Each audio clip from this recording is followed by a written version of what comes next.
안녕하세요, 속보입니다. 사실 제가 오늘은 주말이고 해서 제가 지금 최근에 준비하고 있는 강의가 있거든요. 그래서 그 강의 내용을 준비하려고 지금 사무실에 출근했는데 이 두 사람이 진짜 엄청나게 지금 싸우고 있습니다. 그런데 이제 문제는 연준 내부에서도 지금 갈등이 심화되고 있다라는 조짐이 나와서 그 내용을 좀 오늘은 소개해드리려고 합니다. 아마 많은 분들이 이 두 사람, 그러니까 트럼프와 파월이 싸우고 있다라는 것은 알고 계실 거예요. 근데 그 싸움의 정도가 점점 심해지고 있습니다. 얼마 전에 FOMC 회의가 있었죠? 그때 제가 FOMC 회의에서 볼 게 없었다라고 얘기했지만 그 중에 가장 그래도 재밌었던 부분은 트럼프가 파월을 욕했다라는 거예요. 뭐라고 얘기했냐면은 이렇게 얘기했어요. 연준에 멍청한 사람이 있습니다. 그런데 아마 이날을 하지 않겠죠?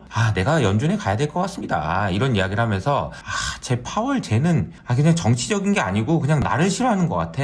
그러면서 내가 말하는 거라 그냥 뭐라고 해 막 욕을 해도 듣지도 않는 것 같더라. 뭐 이런 식으로 이제 강하게 비판을 했었다라는 것이 인상적이었는데 글쎄요, 이제 오늘 또 한 번 이야기를 했습니다. 이렇게 장문의 파월을 까는 이야기를 했는데 이 단어들 중에서 가장 인상적이었던 게 뭐냐면 요 단어였습니다. 나는 왜 이사회가 이 완전하고 이게 이런 표현을 썼거든요. Total and complete moron이라는 표현을 썼는데 이게 이제 무슨 뜻인지 알아보니까 이 완전하고 이게 멍청한 멍청이, 이 멍청이를 왜 무시하지 않는지 모르겠다 이렇게 얘기를 했습니다. 그래서 제가 이게 이런 말을 써도 되는 건가 싶은 생각이 들어가지고 챗GPT한테 이게 물어보니까 이게 매우 경멸적이고 모욕적인 표현이라고 하더라고요. 완전히 멍청한 놈 정도로 번역할 수 있긴 한데 이게 토털하고 컴플리트를 반복하는 것을 통해서 분노와 경멸을 강조한다라고 돼 있어요. 그러니까 이게 트럼프가 좀 이게 선을 넘는 것 같다. 어떻게 이제 파월 의장한테 이렇게까지 얘기하냐 이런 생각을 좀 하게 되는 것 같죠. 그런데 여기서 한 명이 등장합니다. 바로 이 크리스토퍼 월러 이사라는 분인데요.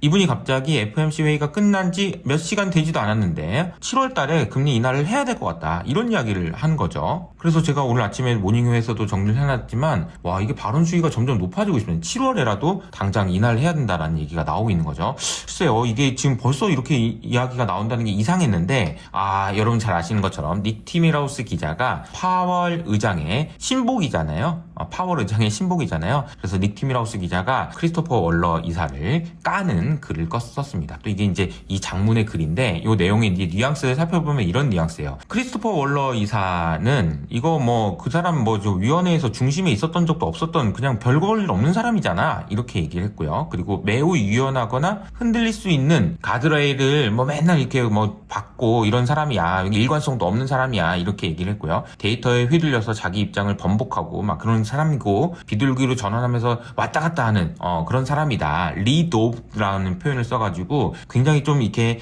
중립적인 표현을 쓰는 것 같지만 돌려가기를 시행했다. 그 말은 뭐냐면은 닉 티밀하우스 기자를 통해서 파월 의장이 굉장히 심기가 불편하다라는 거를 표현한 거라는 거죠. 아니 지금 FOMC 회의 끝난 지 얼마 되지도 않는데 7월에 인하해야 된다는 얘기를 바로 하는 게 이게 말이 되냐라는 그런 의미라고 보시면 되겠습니다. 좀 더 내용을 보면은 이렇게 얘기했어요. 이 사람 어차피 다음 의장 후보로 가능성을 언급하고 있지만 그런 가능성은 거의 없는 것 같은데 왜 이렇게 얘기하는지 모르겠다라고 얘기하면서 어차피 책임도 안 지니까 그냥 막 얘기하는 건가? 이런 식으로 완전히 돌려가기를 시행했다라는 거죠. 그래서 크리스토퍼 월러 이사가 무슨 이야기를 했는지를 정리를 해보면은 고용시장이 망가질 때까지 금리 인하를 기다리고 싶지 않다라고 얘기하면서 관세 인플레 효과는 보이지 않는다라고 얘기했고요. 모든 관세가 물가에 전가되진 않을 거다. 이게 다 트럼프 조우라고, 트럼프 듣기 조우라는 얘기 아니겠습니까? 그래서 시장의 평가는 이런 식인 것 같아요. 크리스토퍼 월러 이사가 트럼프 대통령님 그 멍청한 사람 있잖아요. 파월.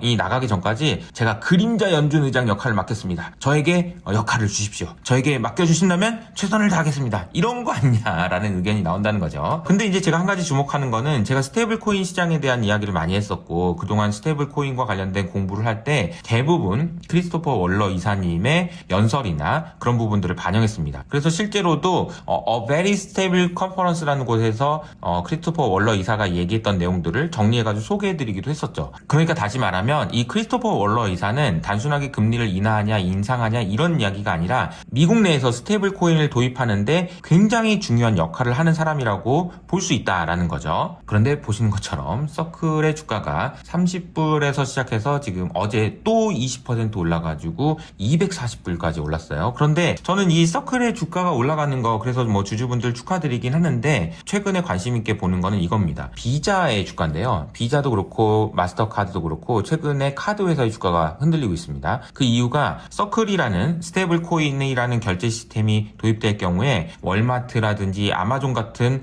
그런 기존의 유통회사들이 카드 수수료를 안 내려고 할 수 있다라는 우려가 반영되면서 주가가 빠졌거든요. 그러니까 지니어스 법안이 통과됐을 때부터 빠지기 시작했다라는 점을 생각해보면 이런 흐름이 생각보다 중요할 수도 있겠다. 근데 이 사람이 대놓고 7월 달에 인하해야 된다고 하면서 트럼프 편에 딱 붙었다라는 거는 어찌 보면 이 두 사람의 싸움, 그리고 이제 앞으로 연준과 미국 정부 간의 싸움, 그리고 스테이블 코인과 달러와의 싸움, 이런 식으로도 확장해서 생각해 볼 수 있지 않나 이런 생각이 좀 들었습니다. 그러고 보면 요즘에 안 싸우는 데가 없는 것 같죠. 이스라엘과 이란도 그렇고 러시아와 우크라이나도 그렇고 파월과 트럼프도 그렇고 지금 연준 내에서도 그렇고 정말 다양한 충돌이 진행되고 있는 것 같은데 이 가운데서도 어떻게 투자를 해야 되는지 계속해서 고민을 많이 해봐야 될 것 같습니다.